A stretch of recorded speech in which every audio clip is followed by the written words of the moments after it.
Hello my beautiful people, welcome back to my channel. My name is Maggie from Uganda. In today's video I'm going to discuss the differences between Uganda and Ghana.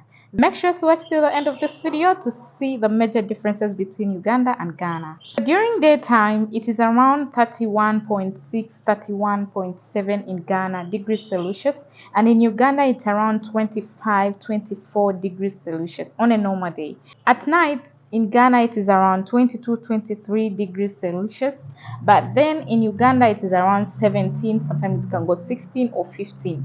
So generally, Ghana is a little bit hotter than Uganda. And then in some parts of Uganda, mostly in the western part of Uganda, it even gets more cold than it is in Kampala. So generally, Uganda is a little bit colder than Ghana. Number two, the hour difference. So Uganda is 3 hours ahead of Ghana. If it is 7 o'clock here in Ghana, it is 10 o'clock in Uganda. The currency. So one Ghana cedi is around 300 Ugandan shillings. So in general, Ghana money carries more value than Ugandan money. Number four is the cost of living.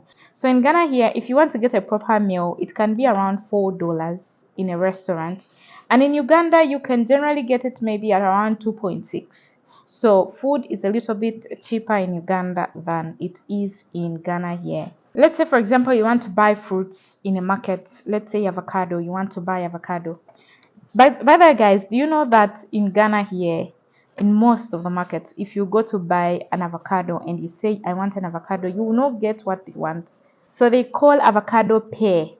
So in Ghana here, if it is a season for avocados, you can get one at 5 cedis. And in Uganda, with 5 cedis, you can get, let's say, like 3 or 4 pieces, depending on the season. So generally, fruits are very expensive in Ghana here. Something that you will get at a very cheap price in Uganda, it will be very expensive in Ghana. So the cost of living is very, very high. And now let's talk about the rent. The rent in Ghana here is very expensive. Let's say if you have around let's say $430, that is around 1.6 Ugandan shillings. That one can get you a 1-bedroom apartment, a nice one.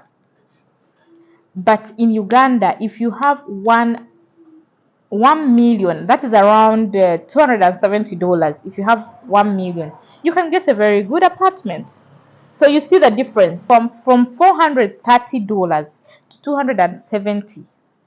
You can get you see the difference. You see the difference of rent. Rent is really, really expensive in Ghana here.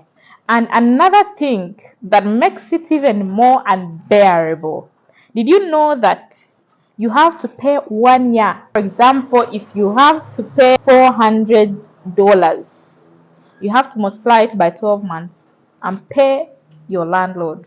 It is not like in Uganda. In Uganda, let's say if I'm renting an apartment, I can pay the first 3 months, and then after that I can be paying every month. But in Ghana here, you pay 1 year advance. And that one is not even common for many landlords. It is just a few that will accept one. But most of them, they will ask you for 2 years.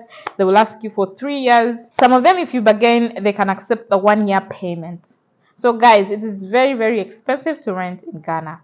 So in general, the cost of living in Ghana here is way much expensive than it is in Uganda. Way of life of the people, let's say for example, I'll give you an example when it comes to businesses.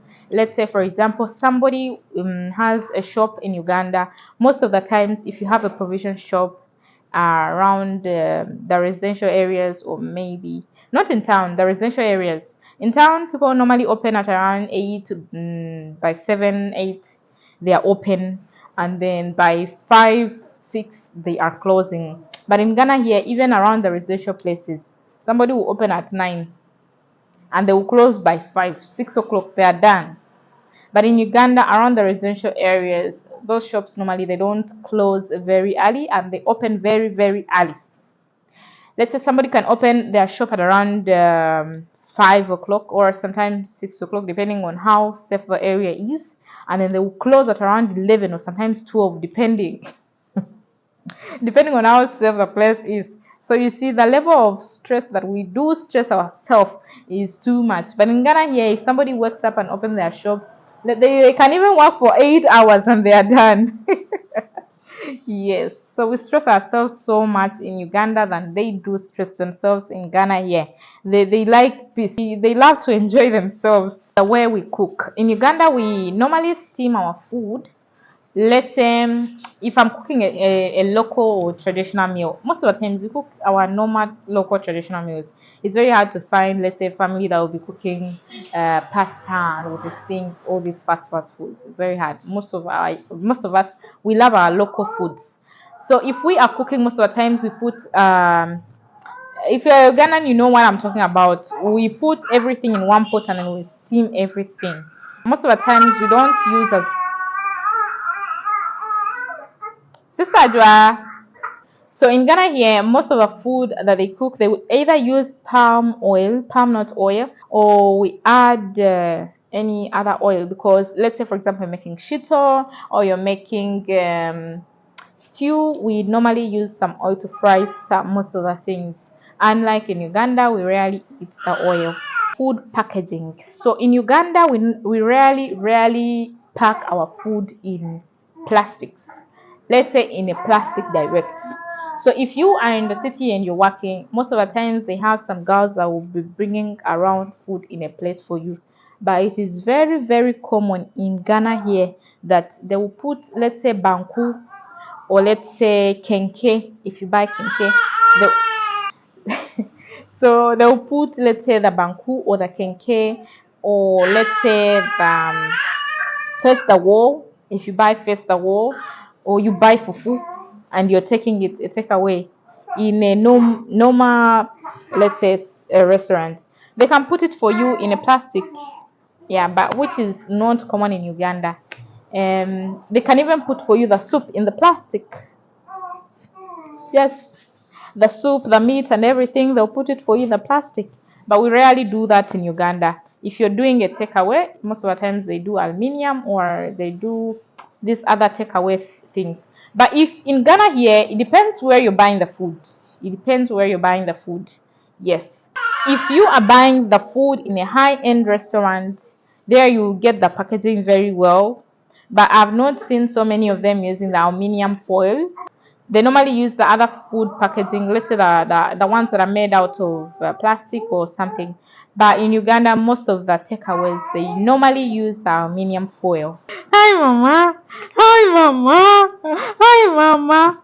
So in Ghana here, most of the households, they cook food, let's say, for, let's say, 2 or 3 days, and they keep it in the fridge, and they will be warming it in the microwave. Unlike in Uganda, in most of the homesteads in Uganda, we cook food every day.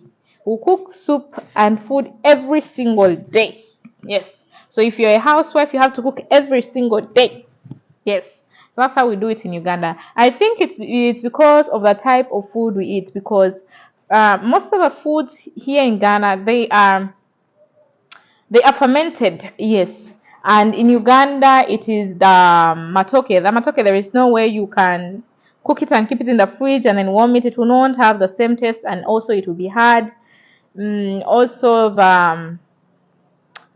the foods, let's say, like also the food that we eat is most of the times is steamed. So if you steam food and you keep it in the food and you keep it in the fridge, and the next day you want to microwave it, it will become hard.